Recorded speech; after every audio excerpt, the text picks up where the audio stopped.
ለምትሆኚ ለሴት እህቶች በጣም አድርጌ ነው ማመሰግንሽ። አመሰግናለሁ። እሺ፣ እኔ መሰረት እባላለሁ። ሩት የምትባል ልጅ አለችኝ። እሷንም ያው ዛሬ ታሪኳን መናገር የምፈልገው ያው ትምህርት ቤት ገብታ በመማር ላይ እያለች የምትማርበት ትምህርት ቤት ውስጥ ወድቃ ለእኔ መውደቋ በጊዜው አልተነገረኝም። ከዛ በኋላ እለት እለት ጤንነቷ እንትን እያለ ሄደ። ከዛ አሁን የአይን ብርሃኗን አጣ። ለ8 ዓመት ቤት ውስጥ ነው ያለችው። በዛን ሰዓት ትምህርት ቤቱ በጣም ጥሩ ትምህርት ቤት ስኮላርሽፕ ሰጠዋት ነው ገብታ የነበረው። በጣም አክቲቭ ልጅ ናት። በጣም ተወዳጅ ልጅ ናት። እድል አግኝታ እስከ 10ኛ ክፍል ሊያስተምራት ነበር ትምህርት ቤቱ ገብታ የነበረ። 3 ዓመት ተምራ 1ኛ ክፍል ላይ እያለች ፈርስት ሰሚስተር ላይ ያው ግቢው በጣም ሰፊ ነው፣ ምቹ ነው። እዛ ላይ ምግብ በልተው ወደ ክላስ ሲገቡ ተገፋፍተው የጠረጴ የተዳረገችው እና በወቅቱ አልተነገረኝም ነበር እኔ እና ታማ በቃ እለት እለት ያስመልሳታል፣ ቅዠት ምናምን ያደርጋታል። በወቅቱ ሐኪም ቤት ስወስዳት ትመረመራለች፣ ምንም የሚገኝባት ነገር የለም። ከዛ በኋላ ነው ከ20 ቀን በኋላ ሆስፒታል ሪፈር ተላክን ወደ ዘውዲቱ ሆስፒታል። ከዛም በኋላ ዶክተሩ ነው ሩት ምን ሆነሽ ነው ወድቀሽ ነበር እንዴ ሲላት፣ አዎ ወድቄ ነበር፣ ባለፈው ወድቄ ነበር አለችው። እንደዛ ገና ምርመራ እየተደረገላት እያለ ነው አቡዬ ወዲያውኑ የአይን ብርሃኗን አጣች፣ በ20 ቀኗ ማለት ነው። እና በሰዓቱ ትምህርት ቤቱ መጠው አይተዋታል። ከሆስፒታል 21 ቀን ሆስፒታል ዘውዲቱ ተኛች። ከዛ በኋላ ዶክተሮች አዩት። ኦፕራሲዮን አድርገን የፈሰሰው እንደምናወጣዋለን ብለው ነበር። ከዛ በኋላ ግን ተሰብስበው ሲያዩት ሁኔታው ከኛ አቅም በላይ ነው፣ ውጭ ሀገር ወስደሽ ማሳከም ትችያለሽ ወይ ያሉኝ። እኔ በዛን ሰዓት የእሷ ታላቅ እህትም እንደዚህ ስወልድ ታፍና በቃ ሁሉንም ነገር እኔ ነበርኩኝ እንትን ምላት።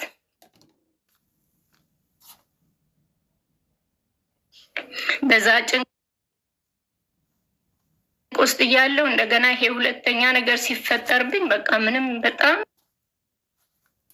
ኃይለኛ ጉዳት ውስጥ ገባሁ። ምነግረውም ሰውም የለኝ። በጣም ፈጣን አስተዋይ የነበረች ልጅ፣ በጣም ጎበዝ የነበረች ተማሪ እንደዚህ አይነት ነገር ሲከሰት እሷን እግዚአብሔር ጤነኛ ልጅ ሰጠኝ። ትልቅ ደረጃ ትደርስልኛለች ተስፋ አላት ብዬ ማስባት ልጅ እንደዚህ አይነት ነገር ሲከሰት ያው የልጅን ነገር ታውቂዋለሽ አቡዬ፣ በጣም በቃ ችግር ውስጥ ገባሁ። እኔ አእምሮዬ ተጎዳ፣ ስነ ልቦና የእሷም የኔም በቃ መራመድ እስኪያቅታት ድረስ ሲጨልምባት ቁማ መሄድ ራሱን ያቃታት። ከዛም በኋላ በቃ ምን ላድርግ? ከዛ በኋላ ያችም ልጅ አለች። ልክ ያች ልጅ ተወልዳ 14ኛ ዓመቷ ላይ ነው። መራመድ አትችልም፣ መሄድ አትችልም። እኔ እሷን እየተንከባከብኩ እያለ ነው ይህ ችግር የተፈጠረ። በቃ ጨለመብኝ፣ ህይወቴ ሁሉ ጨለመ። ከዛም በኋላ እግሮቿ ሁሉ መራመድ ነው ያቃታቸው አቡዬ፣ ጨለማ ሲሆንባት እና አሁን ላይ ይህች ልጅ ፍትህ ትፈልጋል። ኢትዮጵያ ውስጥ እንደምታውቂው ምንም ምቹ ነገር የለም እንደዚህ አይነት ነገር። እኔም ከዛ በኋላ ምንም ማድረግ አልቻልኩም። በቃ ተሳስሬ ቤት ቁጭ አልኩኝ። ኃይለኛ ሀዘን ውስጥ ገባው። ማደርገውን እንኳን ምን ማድረግ እንደምችል እንኳን ምንም ማሰብም አልቻልኩኝ። በቃ በሀዘን ራሴን ለማጥፋት ሁሉ ከ4ኛ ፎቅ ሞክሬ ነበረ። አሁን ምን ብዬ እንደምጸልይ ታውቂያለሽ አቡዬ? ምንም ነገር ማድረግ ስላልቻልኩኝ ለልጄ በ10 ደቂቃ ልዩነት ውስጥ እሷን ውሰዳት እና እኔም ልጄ ብዬ አምርሬ ያልቅሽ ልከተላት እያልኩ ነው የምጸልይ። በቃ ምንም ተስፋ የለኝም እና የትምህርት ቤቱ በዛን ሰዓት ያውቃሉ መውደቋን። አስተማሪዋ በዛን ሰዓት አልነገረችኝ። መውደቋን እንኳን ቢያንስ ቢታወቅ ኖሮ ሕክምና ብታደርግ ያ ነገር ቶሎ መፍትሄ ያገኝ ነበር ነው ያሉኝ ዶክተሮች በዛን ሰዓት። ትምህርት ቤቱን ክሰሻሉኝ። ግን እኔ ከስሼ ከእነሱ ምንድን ነው ማገኘው? እነሱ መልካም እናደርግላታለን ብለው ነው እስከ 10ኛ ክፍል ቻንስ ተሰጧት ነው ገብታ ነበር። እና እኔ ትምህርት ቤቱንም አልከስም። እግዚአብሔር ልጄን እንዲያድንልኝ ወይ የሕክምና እድል ባገኝ ብዬ እስካሁን አመት ስል 2 አመት ስል ይኸው አሁን 8ኛ አመት ሆነ። ምንም በህይወቷ ላይ ምንም ለውጥ የለም። ቴራፒ ብቻ ነው ስሰራ የነበረው። ያን ቴራፒ አሁን አቁሜዋለሁ። እኔ አሁን እሷን ለማሳደግ የመንገድ ጽዳት እያጸዳው ነው። ሌሊት 11 ሰዓት ወጥቼ እሷን ዘግቼባት እስከ 2 ሰዓት ተኩል ዘግቼባት 2 ሰዓት ተመልሼ ነው እንደገና እሷን አጣጥቤ ምናምን ምግብ አብልቼ እንደገና ትምህርት ቤት የመንግስት ትምህርት ቤት ምንም ቤት ቁጭ ከምትል ልጆች ጋር እንኳን ተጫውታ እየተማርኩ ነው የሚል ስሜት እንዲሰማት ብዬ ትምህርት ቤት አደርሳታለሁ፣ እመልሳታለሁ። ግን ብሬል እንኳን በትክክል የብሬል ትምህርት እንኳን አይሰጥም ሀውያውን የምትማርበት ትምህርት ቤት እና ያ ትምህርት ቤት በጣም ትልቅ ድርጅት ነው። አሁን ይችን ልጅ ቢያንስ ትምህርቷን እንኳን መቀጠል ብትችል እዛው ትምህርት ቤቱ እኔ አሁን ትምህርት ቤቱን ለመውቀስ ለመወንጀል አይደለም፣ ግን እድል እንኳን ቢሰጣት ሰፊ ትምህርት ቤት ነው። አዳሪ ትምህርት ቤት አለው።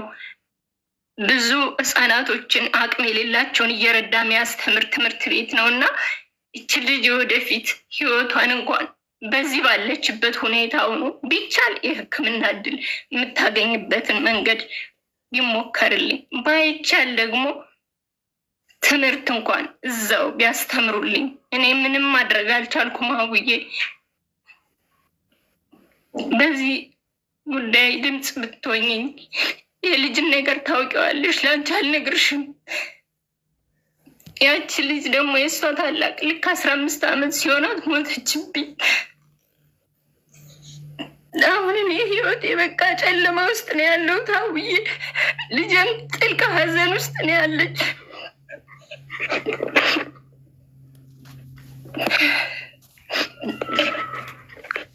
አይዞሽ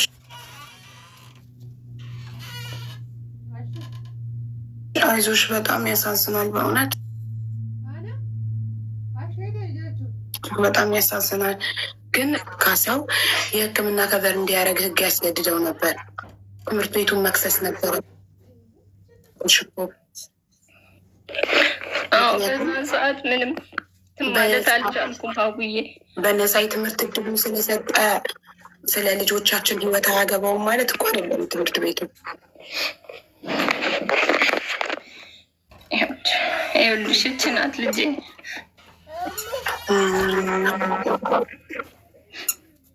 እኮ አሁን ትምህርት ቤቱ ዘቢበት ፍትህ የምትፈልጊው ከትምህርት ቤቱ መልሶ ልጄን እንዲያስተምርልኝ ድምፁ ነው አይደል?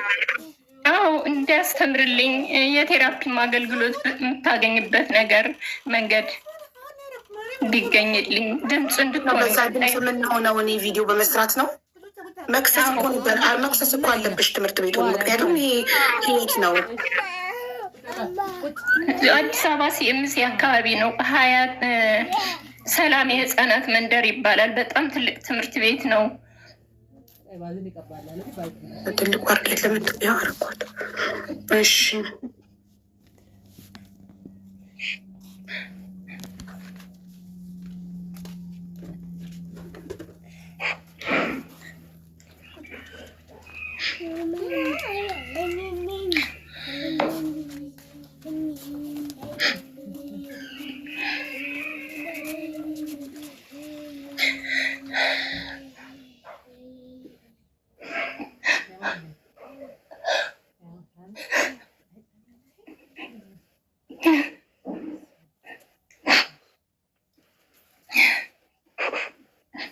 አይዞሽ የኔ እናት። ስለዚህ እኔ ድምፅ እንደሆንልሽ የምትፈልጊው ቪዲዮ ሰርቼ ትምህርት ቤቱን ስሙን ጠቅሼ ላይክ ድጋሚ እንዲያስተምራት ትምህርት ቤቱ እንዲቀበላት ነው ድምፅ እንደሆንሽ የምትፈልጊው? አዎ በቃ እኔ ሌላውን እነሱን መክሰስ ምንም ሳይሆን ቢያንስ ለዚች ልጅ ለወደፊት እድሏ እኔ የምሰራውን የጽዳት ስራ ስለሆነ አቡዬ ከመኪና ጋር እየተጋፋው ነው የምሰራው። እች ልጅን የአንድ ነገር አደጋ ቢደርስብኝ ቆልፌባት ቆልፌን ይዤ የሚሄደው ምንድን ነው ዋስትና? እኔ ማን ነው ይች ልጅ እንደኔ የሚንከባከባት? ያለ እኔ ምንም ማድረግ አትችልም።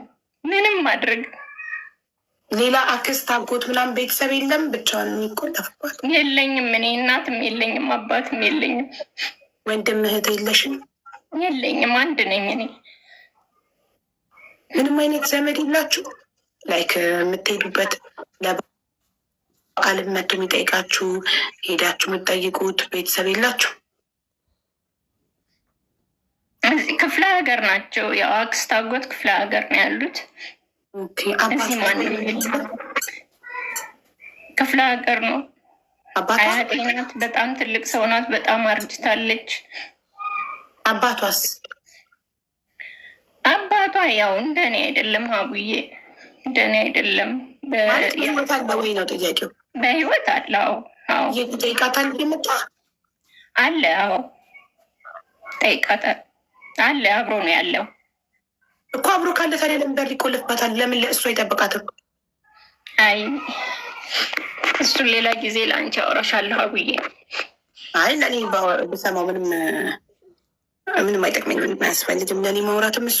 እሺ እኔ ዘቢባ ፍትህ ያስፈልጋታል ብላ ነው አንቺን እዚህ ይዛሽ የመጣችሁ። ስለዚህ ፍትሁ ደግሞ እኔ ቪዲዮ እንድሰራልሽ እና ትምህርት ቤቱ ምንድን ነው ስሙ? ሰላም የህፃናት መንደር ሲቪል ሰርቪስ አካባቢ ነው። ሲቪል ሰርቪስ ፊት ለፊት ነው ያለው።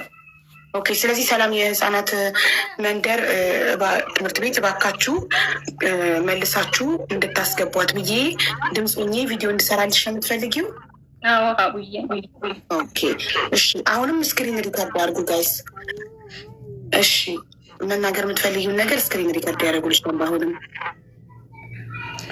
እሺ ሰላም የህፃናት መንደር ያው በበጎ አድራጎት በፊትም ሩትን የትምህርት እድል ሰጥቷት ነበረ። ከሌላ ትምህርት ቤት የተሻለ ትምህርት ቤት ነው ተብሎ ተፈትና ተወዳድራ ነው 1 አመት ሌላ ቦታ ስትማር የነበረውን የገባችው እና ያን እድል ስለሰጡኝ ደስተኛ ነበርኩ። እስከ 10ኛ ክፍል ነው እድሉ ተሰጥቷት ነበር።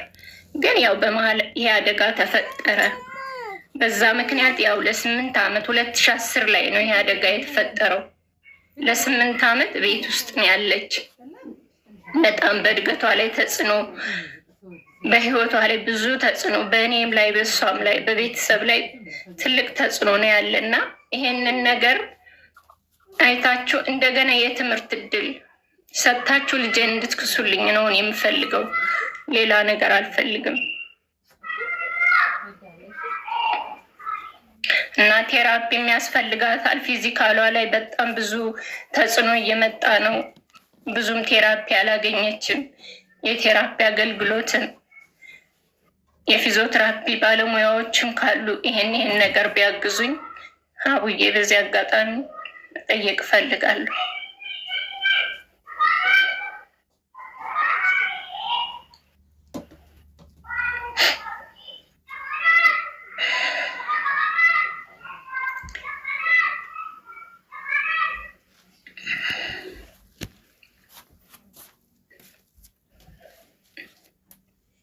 እሺ ስክሪን ሪከርድ አደረጋችሁላት?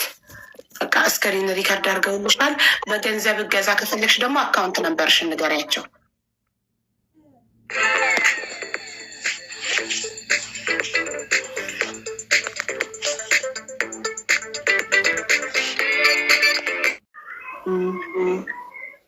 እሺ መጀመሪያ አንቺ ጠይቂያቸው። እሺ አንቺን እምቢ ካሉ ነው እኛ ምን ጠይቃቸው። እሺ እሺ ድገሚልን አካውንት ነምበርሽን እያሉ ነው ኮመንት ላይ።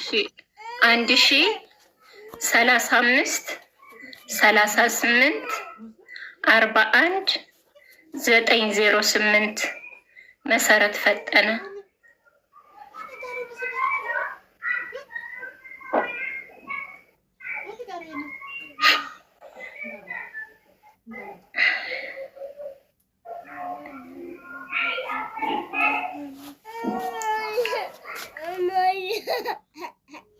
አልጠየቀችም ትምህርት ቤቱን።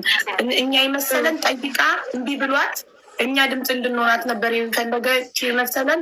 ስጠይቃት አልጠይቁም ማለች እና አልጠየቀችም ትምህርት ቤቱን። እና አሁን ጠይቀው ነገር ካለው ስክሪን ሪካርድ ማድረጋን ይላታል። አካውንት ነንበሯንም ደጋግማ እንድትሰጥ አድርገናል። የገንዘብ እርዳታም ስለምትፈልግ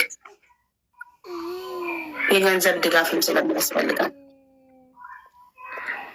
እና ትምህርት ቤቱን ትጠይቀውና መጀመሪያ ትምህርት ቤቱን እምቢ ካለ እኔ ቪዲዮ ልሰራላት ቃል ገብቼላታለሁ። አሁን ስክሪን ሪከርድ አድርገን ይላታል። እሺ አቡዬ በጣም ነው ማመሰግን። ዘቡዬ ማመሰግናለሁ። ሁሌም ከጎኔ ስላለሽ በጣም ነው ማመሰግነው። እግዚአብሔር ጠይቂውና መስዬ ትምህርት ቤቱን ጠይቁና እምቢ ካለ እኔ ለትምህርት ቤቱ ቪዲዮ ሰራልሻለሁ። እሺ ትምህርት ቤቱ አድርሱልኝ ብዬ እሺ እሺ። ግን መጀመሪያ መክሰስ ነበረብሽ ማለት አንድ ትምህርት በነፃ እድል የልጄን ትምህርት ለልጄ የነፃ የትምህርት እድል ሰጠ ማለት ልጄን ቢገላትም ችግር የለውም ማለት አይደለም። ትምህርት ቤቱ በትምህርት ቤቱ ምክንያት ልጄ የዓይን ብርሃኗን ካጣች ይሄ ትልቅ ነገር ነው። ህይወቷን የተበላሸው በህይወቷ ትልቁን ነገር ዋናውን ነገር ነው ልጄን ያሳጣት። ስለዚህ አይደለም በነፃ የትምህርት እድል ስለሰጠኝ በነፃ ኩላሊቱን ቢሰጠኝ በልጄ ጉዳይ አልደራደርም። ትምህርት ቤቱን ከስሼ ልጄን እንዲያሳክም ለልጄ ካሳ እንዲሰጥ ነበር የማደርገው እኔ ብሆን። ያው ሁላችንም አስተሳሰባችን እንደራሳችን ስለሚለያይ ነው። ይህ ለልጄ ሀቅ ዝም እንድል አያደርገኝም። የነፃ እድል ትምህርት ስለሰጠኝ ልጄ እንደፈለገ ያደርግ ማለት አይደለም። ልጄ እዛ ትምህርት ቤት ሄዳ ስትማር ሊጠብቃት ከወደቀች ለእኔ ለወላጇ ኢንፎርማል ያደርገኝ ሊያሳውቀኝ ይገባል። በወደቀች ሰዓት በዛም ሰዓት ቢያሳውቀኝ ኖሮ ጭንቅላቷ ውስጥ የፈሰሰው ደም ቶሎ ይጸዳላትና ልጄ አይኗን የዓይን ብርሃኗን ከማጣት ትድን ነበረ። ይህ የትምህርት ቤቱን ግድ የለሽነት ነው የሚያሳየው። ነገ የሌሎች ልጆችም የሌሎች ወላጆችም ልጆች እንደዚህ አይነት ነገር ሊያጋጥማቸው ስለሚችል የኔ ልጅ ለሌሎች ልጆች መዳኛም ትሆናለች ትምህርት ቤቱን ስከስ እና ይህንን ነገር የሰማችሁ በጠቅላላ ነገ ምንም ነገር ስኮላርሽፕ ስለሰጣችሁ የሆነ ትምህርት ቤት የነፃ እድል ስለሰጣችሁ ልጆቻችሁ የሆነ አካል ጉዳት ቢደርስባቸው በዛ ትምህርት ቤት ምክንያት ዝም አትበሉ።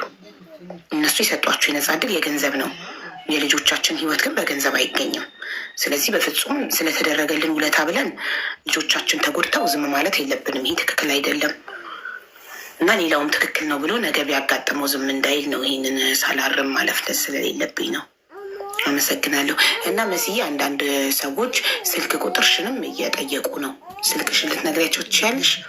አካውንት ነበርሽን የወሰዱ 0913 47 0028 0913 47 0028 በጣም ጥሩ። እሺ አቡዬ በጣም ነው የማመሰግነው። ባዮ ፕሮፋይሏ ላይ አለ እንዴ ውዶቼ? አካውንት ቁጥሯ እኮ ፕሮፋይሏ ላይ አለ 0913 47 0028 ፕሮፋይሏ ላይ ማግኘት ትችላላችሁ ስልክ ቁጥሯን ውዶቼ።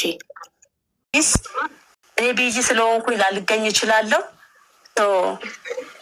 ሁኔታ እንደሚሆን እናደርጋለን። እሺ እሺ፣ አመሰግናለሁ ዘቡዬ፣ ተባረኪልኝ። ምንም ማለት አይደለም ሀቡዬ። ቴንኪ ሶ ማች ማሬ ኦልዌይስ። ሁላችሁንም አመሰግናለሁ። ቤትሽ ነው ዘቡ፣ ምንም ችግር የለም። የሚወድ ኤኒ ታይም። እሺ ዘቡ ድሞሩ ዋትሳፕ ላይ ደግሞ መልዕክት አስቀምጬልሻለሁ። አሁኑኑ ሰምተሽ መልሽልኝ። ኦኬ እሺ፣ ሄድኩኝ በቃ ሀቡዬ። ቴንኪ። አዎ ሰምተሽ መልሽልኝ። ኢምፖርታንት ነው። እሺ አቡቴ በመዳም ቤት ችግር ላይ ናት። እሺ ቆይ እቺ ልጅ ትናንትና የሴት ልጅ የምትባለች አስገብቼሽ ነበር እኮ ትናንት አይደል? አሁን አካውንትሽ ፕራይቬት ነው። የሴት ልጅ አካውንትሽን ሴቲንግ ውስጥ ግቢና ፕራይቬሲ የሚለው ላይ ገብተሽ ፕራይቬት የሚለው የበራውን አጥፊው። ትናንትና ፕራይቬት ኦፕን ነበር አካውንትሽ፣ አስገብቼሽ ነበረ። ከዛ አላወራሽም። ትናንት ሳታወሪን የወጣሽው ይዘማን ወንድ ነው።